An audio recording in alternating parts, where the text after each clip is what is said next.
forward to any questions. Thank you, Mr. Mann. I think Mr. Kuhn was good enough. He's been good enough to stay with us. I think I see him in the audience still.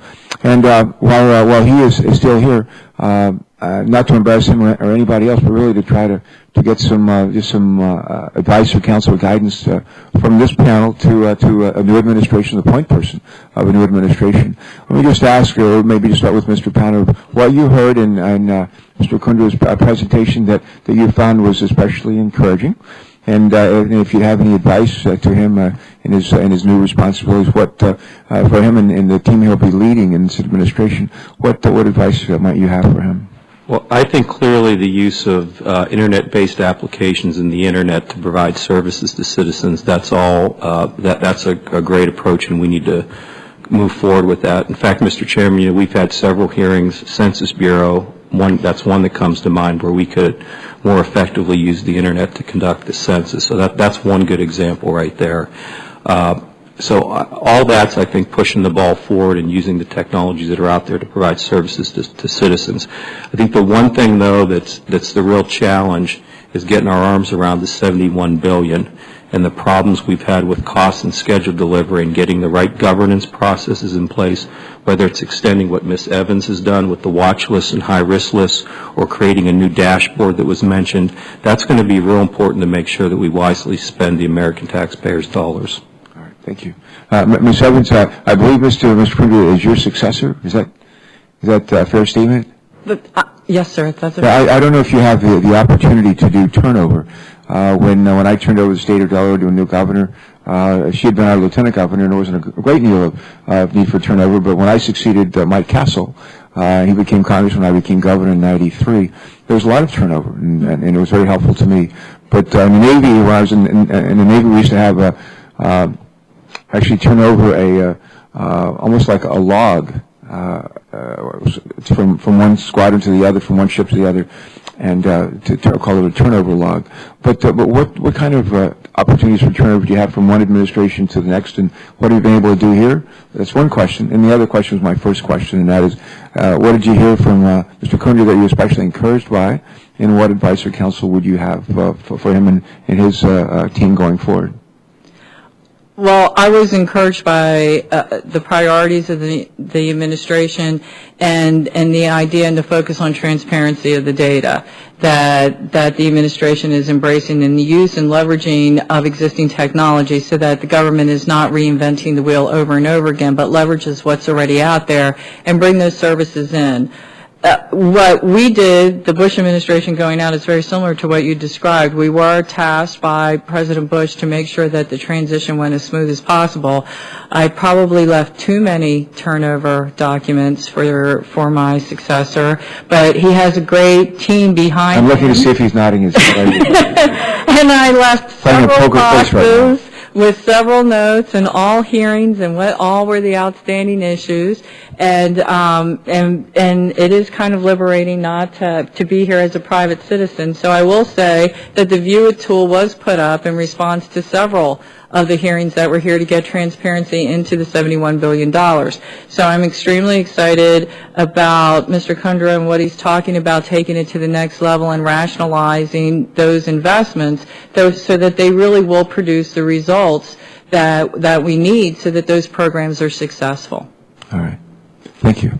Mr. Bowman, what did you hear from Mr. Kundra that you especially encouraged by, and what advice would you have for him going forward? Very, very encouraged, Mr. Chairman. I think there is a high level of excitement about his appointment and some of the others, as folks who really, as we say in the tech sector, get it. It's clearly a top-tier issue for this administration, which is welcome indeed. In fact, I think one of the reasons they're so encouraged, too, is that they are not that Karen did not do this, but they are certainly putting in the hours. Mr. Kundra met with a cross-section of the tech sector last Saturday, which I think is a bit unique to extend his working hours in that way. I would offer three things, and this may be a bit redundant, and pardon the alliteration, but I would say people, procurement, and policy. About a third. Alliteration's good. Alliteration's good and memorable, right? People, about a third of the federal employees on board at the end of 2007 are due to retire by 2012. Say that number. One third of those on board, citing GAO here, so I'm sure it's accurate. One third of those on board at the end of 2007 are eligible to retire by 2012, and that, again, to this professional procurement board could be very critical. Secondly, in terms of procurement, we believe that some of the milestones and benchmarks built into the procurement process, often built in for weapon systems and other large purchases, do not necessarily apply and can slow down the process for an inherently commercial product like software or other applications. And so we would urge a look at that. And then on policy, this really is an allusion to cybersecurity, which undergirds all of this and must be a common denominator. And as he said, kind of inciting the innovative capability of the American people to be part of the process. All right. Thank you for those comments. I'm going to withhold any further questions at this moment and yield to Senator Burris, and then maybe come back for some additional follow-up questions. Senator Burris. Thank you, Mr. Chairman. Mr. Bond, please clarify for me, now, are you a private contractor, are you an advisor, or we are a trade association, Senator Burris. So we member. Are you a trade association? Correct. Right. Okay, so you're not with any contract with any of the state agencies, I mean, the federal agencies currently? Correct. We're all private sector members. Okay. And Mr. Powder, you mentioned several issues. I don't want to ask you to repeat your testimony, but I was just hearing so many problems that you were outlining in order to go forward. Would you pick out one or two of those again? And yeah, I think you could summarize the federal IT problems probably in three buckets. One is people, and that includes leadership and down to the detailed workforce, where we're looking at program managers, engineers, and architects. We don't have enough good folks in those positions across the board, and that's why it's so difficult to oversee these contracts. We see it time and time again. So one, it's people. Two, it's processes. Do we have the right process? I think Mr. Kundra mentioned about not defining well what we want. Requirements definition and management on federal IT projects is poor with many of these projects, and the root cause for why many of them fail. And then I think third is many times we don't have executives accountable, from the CIOs to the agency heads. We blame project managers and program managers when problems occur.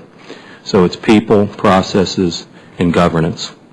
And this has been going on, I assume, for some time for it to get to the position of where there is a critical mass of well, and we've made strides. I know Ms. Evans, in her position, I mean, they did an annual assessment of the workforce and attempted to shorten those gaps that we had. And there have been progress in some of those areas, but there's still a ways to go in all three. Now, yes, Mr. Bond. I just wanted to throw on one additional point there in regards to people, and that is this observation. It's very hard for those folks who make their full-time living in the technology sector to stay abreast of all the changes. And so one of the great needs, we believe, is training resources for those folks in the federal government, because the change is coming so rapidly on so many fronts. It requires some real training to stay abreast of all that. I wish you could see my notes up here, Mr. Bond. You just touched base right on my notes, because I'm saying, number one, are the staff persons getting the proper training? Number two, are we keeping up with the equipment, the hardware that would allow them to operate, or is it antiquated, or because it's changing so fast? I remember carrying a BlackBerry that's this big, and my son looked at me and said, "Son, you got a T-Model 4 there. Why don't you get a Razor or something?" He told me to get, and it's happening. And I assume it's happening also in the government with these this hardware is coming out for us to use. I mean, is this because the manufacturers or the industry is driving this new technology so that we can get rid of it and make some more money and get some new equipment in, or what is this going to? How are you going to keep up with it? I'm sure the other experts here will have some comments on that. Yeah, please feel free to comment. I would say that the what drives the innovation is the global competition. And we should thank our lucky stars that we're the most innovative economy on the planet. But that does create a non-stop environment of change, which is a challenge. Ms. Evans, you want to comment, please? Well, but some of what you're describing actually gets back to requirements definition, and you don't necessarily want to have technology for technology's sake, but we all use BlackBerries, we all use cell phones and those types of things, and it gets back a lot to what Phil Bond is saying is the procurement issues. The life cycle of investments in the federal government, they average 3 to 5 years. They make sure that they have operations and maintenance, and they do 3 to 5 years because it takes that long in order to be able to put through a competitive contract that goes out there and adheres to all the federal procurement rules. And when you step back even further, you have to work with procurement staff, and there are not a lot of procurement staff there, so you have to get in line with your procurement requirements along with all the mission ones that have to do things that have already been mentioned, like the virtual fence and those types of mission-specific things, or putting things up in order to deal with pandemic like what we're talking about today. And so they have to prioritize what their procurements are. So the IT people, a lot of times, their investments go down because the idea is if it's not broken, then don't fix it. Because we had such a terrible time the last time you transitioned us over to a new technology. So the agencies have a tendency not to introduce widespread upgrades, but phase them in for a multitude of reasons. But not only transitioning into new technology, but how about transitioning to a new administration? Like you said, you just left your position, and the question, are there some major programs that were good, what you were working on, that has not really been complete, and the incoming administration can pick up on those programs and complete them so that it would be a continuity there, and as the continuity come, would the updated or modern hardware and technology come with the continuity? Is that the best that should happen or supposed to be happening? That would be the best that would happen, and I'd like to highlight an example of what's of that going on right now. For example, grants.gov. That's the one-stop shopping for all grantees to know where all the opportunities are for the federal government. When the stimulus bill was passed, well, that grew exponentially. So this administration now is stepping back because of where that particular technology solution was, and looking not only at the business requirements, but the technology itself, so that they can leverage it and expand it out and deal with the growth really fast and upgrade all the hardware and all the capabilities that are there. And that's what they're in the process of doing now. I hear something else too, Ms. Evans. That we're changing the laws probably so fast that the technology is not keeping up with Congress. Am I hearing that? Well, that particular one, but I would suggest that there are others that haven't changed since 1946. Oh, okay. That would help with moving some of this. We should change some laws. There are some that you may want to consider that could really help this. That really bring us in the 21st century. Yes, sir. And that would be, what's that, General 2.2, or what's this? Well, one, I highlighted it in my written testimony, but it deals with the Administrative Procedures Act, and that really governs how the federal government does all its rulemaking. And if we really want to move into a transparent process, and so even when you talk about Twitter, if a federal government employee does that as it relates to a rule, there is a whole bunch of procedures that then go into place that they just can't go on Twitter and start twittering with the public about a rule. And they should be able to. They should be able to do some of that so that you can get a rule out faster, so that you can respond to legislation that is immediate, like the stimulus bill. What time is that, Mr. Chairman? Well, I certainly have some more questions, but I won't bore the panel with my... You got it here. You're not boring them. They're sitting on the edge of their seats. I can see from right here. We should start for my next question with Mr. Powner. And I know you've testified before our subcommittee on several occasions on exactly this topic. And you stated before that OMB needs to improve its oversight and its management of IT spending within agencies. You've been very consistent at that. And you alluded to this a little bit earlier when in the first round, but let me just ask it again. What are your thoughts on the administration's priorities in this area? And do you believe that their priorities will help make agencies more efficient, more responsive? Yeah, well, clearly, transparency and using the technologies to provide better service to citizens, that's great. I think when you look at the management and oversight, OMB's responsibilities to tie back the Cleaner Cohen Act to track, analyze this investment that we're spending on $71 billion. There's three things we need to do. One is we need to start with adequate justification, where we have a business case that justifies the investments. We currently have a business case, frankly, that's gotten a little bit unwieldy. It's rather excessive. We need to streamline that and make sure we have an adequate business case that every investment is justified. Second, we need to shine a spotlight on the problems that we have. And I think the watch list and high-risk project watch lists were steps in the right direction, but we can actually take that to the next level. We can do that for all major IT projects. We can be more transparent with the shortfalls associated with high-risk projects that are reporting performance problems. And then third, and this was the subject of a hearing we had last summer, Mr. Chairman, is we now need to focus on fixing the problem, tackling the root causes on why we have so many troubled projects, whether it's people, whether it's processes and those things. I mean, I can tell you right now that based on all the work we've done for you and the data that Ms. Evans has, we can go right down the list. Requirements definition is poor. We don't manage risk well. We don't oversee contractors well. We know where there's a lot of pain points that we can improve going forward. So say again, we don't oversee contractors well. Is that one of the points you made, right? Correct. And is it because in some cases the people that we have on board, they're part of the federal government team, whose responsibilities including overseeing the contractors, they may not have the experience or the breadth of training or understanding to be able to do that well? It's both. I think it's training and expertise to do that well, and sometimes there's too much faith placed in contractors. I'll give you an example. We've talked about these earned value management reports. So all contractors are to provide those to the federal government on every project to see whether we have problems with cost and schedule performance.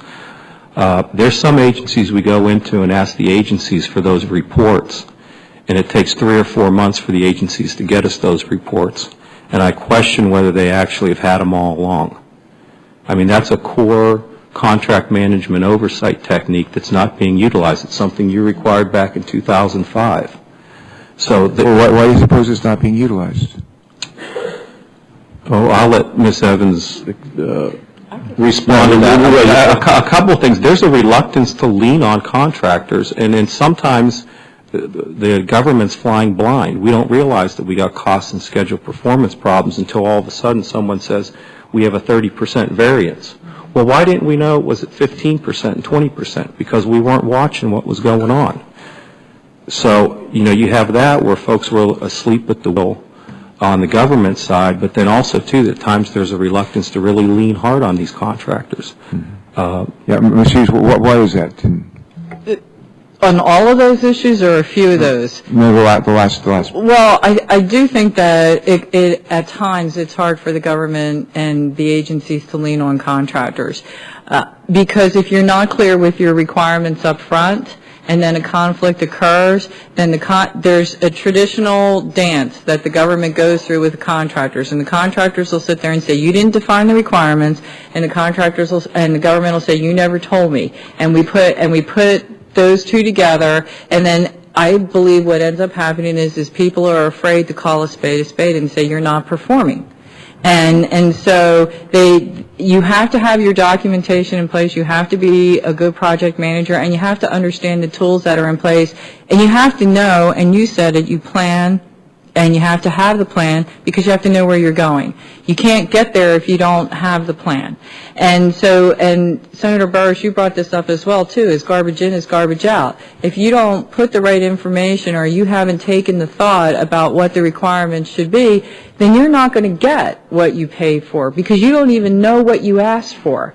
And that happens a lot on these government contracts, and sometimes it's time because they have deadlines that have been promised where they have to publicly meet deadlines, and they really believe that they're going to make it, but they're not because they didn't put the proper planning in up front. I do believe, and you mentioned in your opening statement, that you've introduced the bill dealing with the oversight, and some of the enhanced authorities and things that you were talking about specifically for the administrator of eGov would give OMB and give that administrator the ability to go in, and if you need somebody to be the heavy guy, OMB does it. I mean, I did it when I was in OMB, and that's OMB's role as oversight, to go in and say, look, that's a legitimate business need, but you are way off course. You need to stop, and you need to regroup and put together a team and really address these weaknesses. And if transparency to the Hill is what needs to be done in order to make sure that that happens,